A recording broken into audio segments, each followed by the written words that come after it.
ಅಷ್ಟೇ ಉತ್ಸಾಹ ಪ್ರೀತಿಯಿಂದ ನಮ್ಮ ಆತ್ಮೀಯರಾದಂತ ಸಂಕ್ರಾಂತಿ ಶ್ರೀನಿವಾಸ್ ಅವರು ಮತ್ತು ಅವರ ತಂಡ ಇಲ್ಲಿ ನಮ್ಮ ಚಿಕ್ಕಲ್ಸಂದ್ರದಲ್ಲಿ ಆಚರಣೆ ಮಾಡುವಂತ ಸಾವಿರಾರು ಜನ ನೀವೆಲ್ಲರೂ ಬರುವಂತ ಈ ಕಾರ್ಯಕ್ರಮ ಕೂಡ ಅಷ್ಟೇ ವಿಜೃಂಭಣೆಯಿಂದ ನಡೆಯುತ್ತೆ.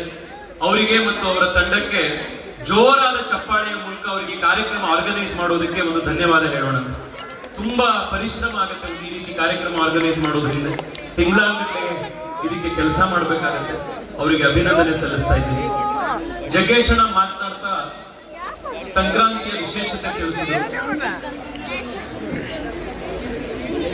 12 ಮನೆಗಳನ್ನ ದಾಟಿ ಹೇಗೆ ಸೂರ್ಯ ಪರಿವರ್ತನೆ ಆಗ್ತಾನೆ ಹೀಗೆ ಅಂತ. ಈ ಸಂಕ್ರಾಂತಿಗೆ ಮತ್ತೊಂದು ವಿಶೇಷ ಇದೆ.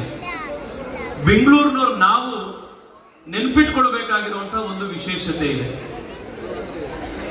1538ನೇ ಇಸ್ವಿಯಲ್ಲಿ ನಾಡಪ್ರಭು ಕೆಂಪೇಗೌಡರು ಬೆಂಗಳೂರು